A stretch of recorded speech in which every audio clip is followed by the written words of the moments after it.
আমরা বাংলাদেশ দেখতে চাই, ইসলামের বাংলাদেশ। ইসলামের বাংলাদেশ দেখার জন্য কাজ করতে হবে, কাজ করতে রাজি আছেন? শুধু স্লোগান দিয়ে ইসলামের বিপ্লব হবে না, শুধু বক্তব্য দিয়ে ইসলামের বিপ্লব হবে না। ইসলামী বিপ্লবের জন্য আমাদের প্রত্যেককে ঘাম ঝরানো পরিশ্রম করতে হবে। ঘাম ঝরিয়ে মেহনত করবেন তো?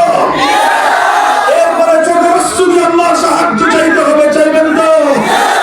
ঘাম আর অশ্রু দিয়ে যখন বিপ্লবের জন্য মাটি উর্বর হবে, শহীদি ঈদগাহে জমায়েত হতে হবে, বুকের তাজা রক্ত দেওয়ার জন্য, আল কোরআনের রাজ করতে, ইসলামী বিপ্লব করার জন্য শহীদি ঈদগাহে রক্ত দিতে করা যাবে।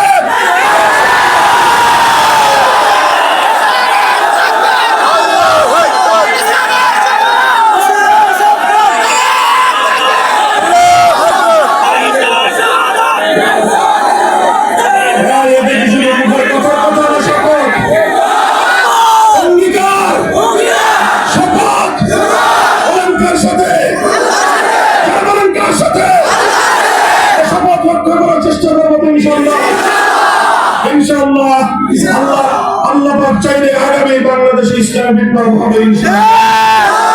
আল্লাহ পাক রব্বুল আলামিন সেই সোনালী দিন দেখার তৌফিক আমাদেরকে দান করুন।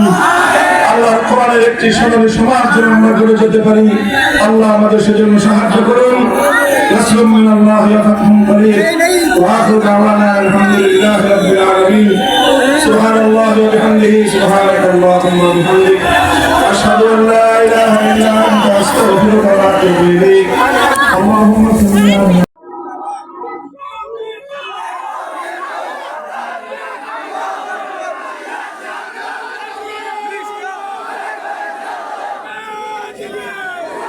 এজন্য আমি প্রথমেই বলেছিলাম, ইসলামের দৃষ্টিকোণ থেকেও মুসলমানদের জনপদ বাংলাদেশে ধর্মনিরপেক্ষ মতবাদ চলতে পারে না। ঐতিহাসিক ভাবে বাংলার মাটিতে মুসলমানদের জমিনে ধর্মনিরপেক্ষ মতবাদের রাজনীতি চলতে পারে না। এখন যদি কারো ধর্মনিরপেক্ষ মতবাদের রাজনীতি করবার এত উত্তেজনা তৈরি হয়, এত খায়েশ জাগে, তাহলে তোমাদের জন্য আমার পরামর্শ হবে, তোমার নেত্রী গেছে যেই পথে, তোমরাও যাও সেই পথে। সে তার ধর্মনিরপেক্ষতার প্রীত মনের মধ্যে ছিল বলে মুসলমানদের বাংলাদেশের মাটিতে তার ঠাঁই হয় নাই, ধর্মনিরপেক্ষ মতবাদের দেশে সে পাচার হয়ে গেছে। ইসলাম তাদের পছন্দ হয় না।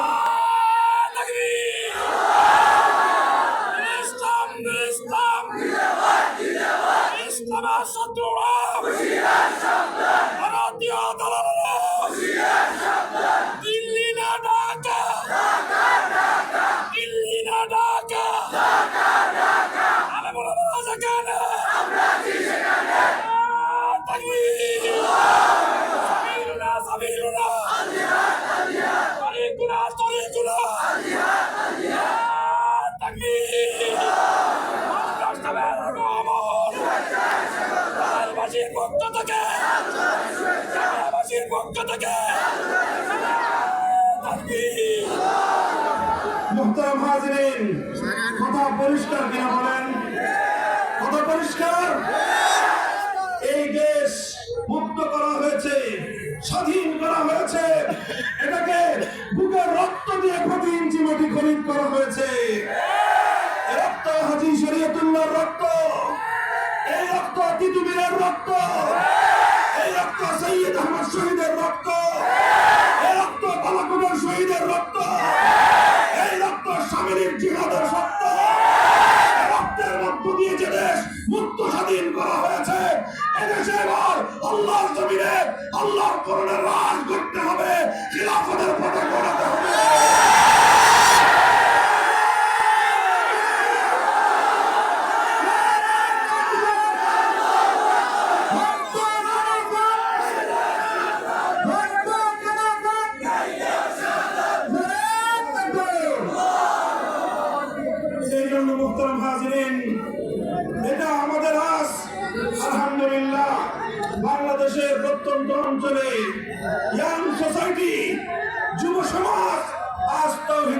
বিপ্লবের জন্য প্রস্তুত।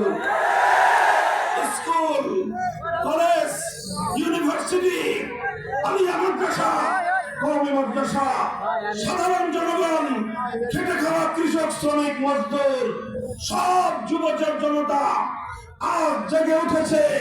প্রতিটি সেক্টর থেকে আমরা দেখছি তাদের চোখ থেকে তাওহীদের বারুদ জ্বলছে। ইনশাআল্লাহ জাতি যখন জেগে উঠে কোন শক্তি তাদেরকে দাবা রাখতে পারবে না। ইনশাআল্লাহ বিপ্লবের জন্য কোন জাতি যখন প্রস্তুত হয় তখন অনেক বড় রাজনৈতিক দলের প্রয়োজন নাই, কোন বড় রাজনৈতিক নেতার প্রয়োজন হয় না। জুলাই আগস্টের বিপ্লব বাংলাদেশকে দেখিয়ে দিয়েছে তরুণ ছাত্র জনতার নেতৃত্বে 15 বছরের ভারতীয় সেবাদাসী স্বৈরাচারী যুগের ফেরাউনি শক্তি নব্বা বাক্কারি শেখ হাসিনা বাংলার মাটিতে থাকতে পারে না। সুতরাং সেই প্রেরণা উজ্জীবিত আমরা বলতে চাই, আগস্টের বিপ্লব, আগস্টের বিপ্লব, আগস্টের বিপ্লব দেখো 1 ঘন্টার ব্যবধানে টেকনাফ থেকে তেতুলিয়া গোটা বাংলাদেশ ভাস্কর্য নামক মূর্তি থেকে পবিত্র হয়েছে।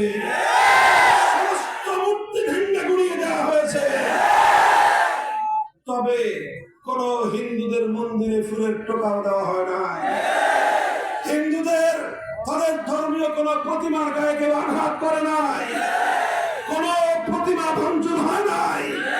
হিন্দুদের বাড়ি ঘরে তাদের উপাসনালয়ে কোন একটা সামান্য ফুলের আচরণ লাগে নাই। এ থেকে প্রতীয়মান হয় ইসলামী বিপ্লব হলে হিন্দুরা নিরাপত্তা পাবে। ইসলামী বিপ্লব হলে পেগোডায় থাকা বৌদ্ধদের নিরাপত্তা মিলবে।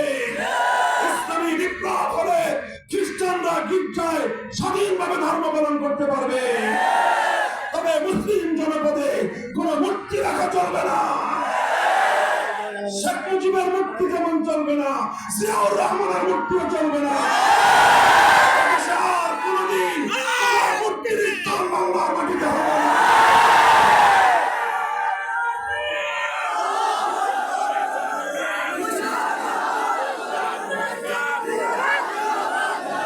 আমি আপনাদেরকে আখেরি প্রশ্ন করতে চাই, আখেরি পয়গাম রাখতে চাই। বাংলার মানুষ অনেক রঙের দেশ দেখেছে। এদেশের মানুষ একবার সোনার বাংলাদেশ দেখেছে, এরপরে মানুষ নতুন বাংলাদেশ দেখেছে, এরপরে মানুষ সবুজ বাংলাদেশ দেখেছে, এরপরে মানুষ ডিজিটাল বাংলাদেশ দেখেছে, সর্বশেষ স্মার্ট বাংলাদেশও দেখা শেষ। এবার আমরা দেখতে চাই ইসলামের বাংলাদেশ, আমরা দেখতে চাই খেলাফতের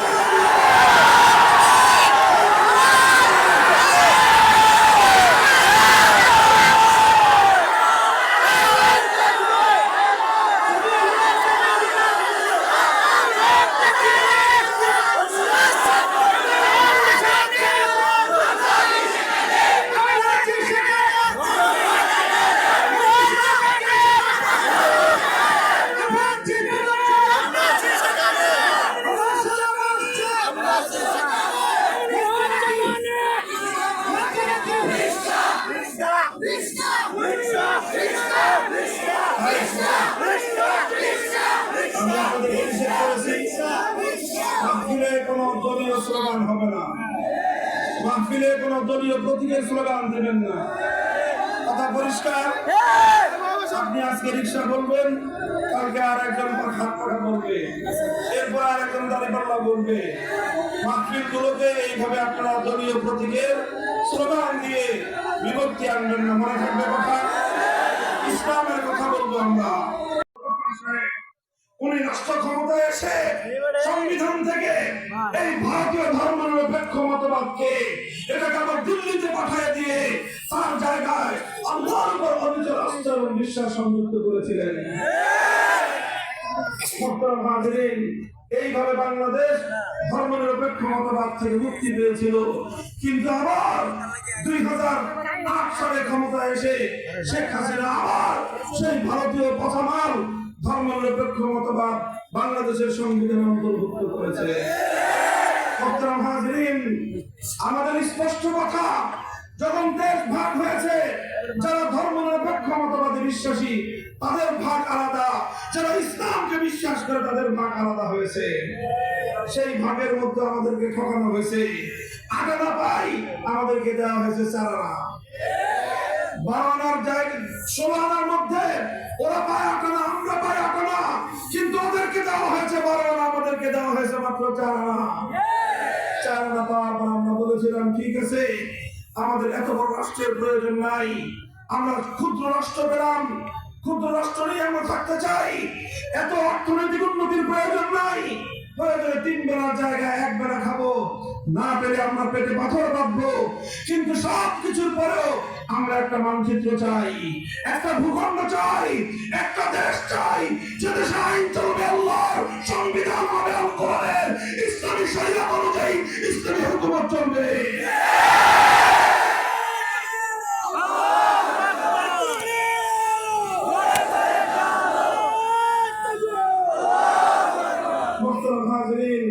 এই জন্য আমি বলেছিলাম, যেহেতু ভাগাভাগি হয়ে গেছে, গোটা ভারতবর্ষের বৃহৎ অঞ্চল ধর্মনিরপেক্ষতা মতবাদীরা নিয়ে গেছে, আর ক্ষুদ্র অঞ্চল মুসলমানরা পেয়েছে, তারা পারলো কেমনে? এটা কেউ প্রশ্ন করতে পারেন। এই প্রশ্নের পরিষ্কার জবাব হলো এই যে তারা যা করেছে, শুধু তারা না, শুধু আওয়ামী লীগ বলে কথা না, আওয়ামী লীগের নামটা এই জন্য বিশেষভাবে উল্লেখ করলাম, কারণ বাংলাদেশে এই অভিশপ্ত ধর্মনিরপেক্ষ মতবাদের রাজনীতি আওয়ামী লীগে আমদানি করেছে।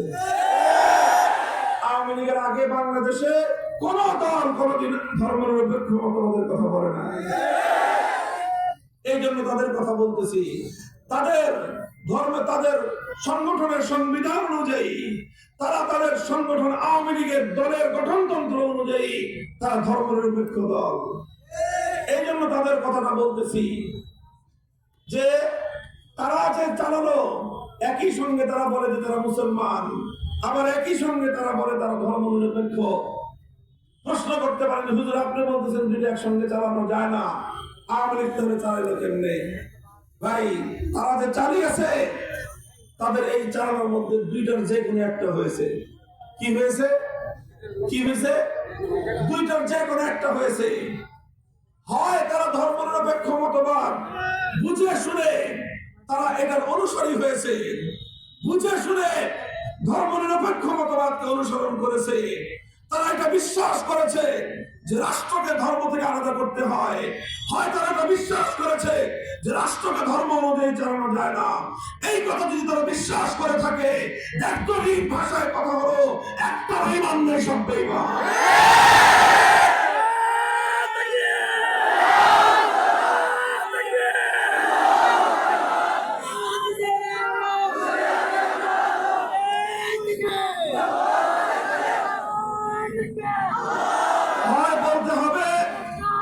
বুঝে শুনে যদি ধর্মনিরপেক্ষ মতবাদ অনুসরণ করে থাকে, ঈমান নাই। আর যদি বলেন যে না, এত কিছু তো বুঝে নাই, হ্যাঁ, এটাই আমাদের ধারণা যে আওয়ামী লীগের মুসলমান যারা যারা তাদের রাজনীতি করেছে, তারা তাদের ধর্মনিরপেক্ষ মতবাদ কি জিনিস এটা বুঝে নাই। না বুঝে শুনে এই ধর্মনিরপেক্ষ মতবাদের রাজনীতি করেছে, সেই ক্ষেত্রে বলতে হবে যারা না বুঝে শুনে কোন আদর্শের রাজনীতি করে, এই পৃথিবীতে তারা হলো সবচেয়ে বড় গণ্য মূর্খের দল। এখন কোনটা করবেন এটা আপনাদের সিদ্ধান্তের বিষয়। বলেন, আপনারা কি বুঝে শুনে করেছেন? যদি বুঝে শুনে করে থাকেন বেঈমানের দল, না বুঝে করে থাকলে মূর্খের দল। মুহতারাম হাজিরিন, এই কথাটা এজন্য বলছি যে ইসলাম অনুযায়ী, ইসলাম ধর্মের আলোকে, আল্লাহর কোরআনের আলোকে মুসলিম সমাজের মধ্যে কোনদিন ধর্মনিরপেক্ষ মতবাদ চলতে পারে না। ধর্মনিরপেক্ষ মতবাদ চলতে পারে না। ঐতিহাসিক কারণেও, ইতিহাসের ধারাবাহিকতায়, ঐতিহাসিক কারণেও বাংলাদেশের 90% মুসলমানদের দেশে ধর্মনিরপেক্ষ মতবাদের রাজনীতি চলতে পারে না। কোন ইতিহাসের দৃষ্টিতে? ইতিহাস যদি আপনারা পড়ে থাকেন, বিগত প্রায় 350 বছরের ইতিহাস পড়ুন।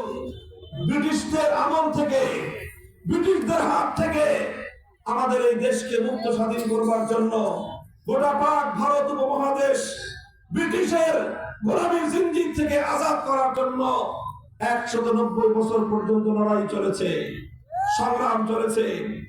190 বছর, 1757 সাল থেকে 1947 সাল পর্যন্ত এই লড়াই হয়েছে। যখন 1947 সালে এই লড়াই, জিহাদ, সংগ্রাম, আন্দোলনের মুখে ব্রিটিশরা যখন পালিয়ে গেল, তখন এই দেশটা কিভাবে পরিচালিত হবে সেই প্রশ্ন আসলো। সেই প্রশ্ন আসার পর হিন্দুরা বলল যে দেশটা চলবে ধর্মনিরপেক্ষ মতবাদ অনুযায়ী। অধিকাংশ মুসলমানরা বলল যে আমরা বালাকোটে রক্ত দিয়েছি,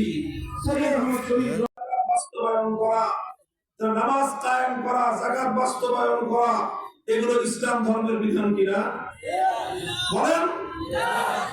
তাহলে রাষ্ট্রের সাথে, কোরআনের আলোকে, ইসলামের আলোকে রাষ্ট্রের সাথে ধর্মের সম্পর্ক আছে না নাই? রাষ্ট্র ক্ষমতার সাথে নামাজের সম্পর্ক আছে না নাই? রাষ্ট্র ক্ষমতার সাথে যাকাত ব্যবস্থা বাস্তবায়ন করার সম্পর্ক আছে না নাই? রাষ্ট্রের সাথে ইসলামের দৃষ্টিকোণ থেকে, আল কোরআনের দৃষ্টিকোণ থেকে, আল্লাহর নবীর পয়গম্বরের জীবন আদর্শের আলোকে এই কথা সন্দেহাতীত ভাবে বলা যায় যে ইসলাম যেটা বলেছে, ইসলামের বক্তব্য অনুযায়ী রাষ্ট্র ব্যবস্থা কোনোদিনও মুসলমানদের হাতে যদি আসে ইসলামের বাইরে যেতে পারে না। তাহলে ইসলাম বলতেছে রাষ্ট্র ক্ষমতা চলবে ইসলামের বিধান অনুযায়ী, রাষ্ট্র ক্ষমতা চলবে এবং রাষ্ট্র ক্ষমতার মাধ্যমে নামাজ কায়েম করা হবে, যাকাত বাস্তবায়ন করা হবে, ইসলামী শরীয়তের অন্যান্য বিধানগুলি বাস্তবায়ন করা হবে। সুতরাং এই আয়াতের আলোকে দায়িত্বহীন ভাবে ভাষায় কথা বলা যায়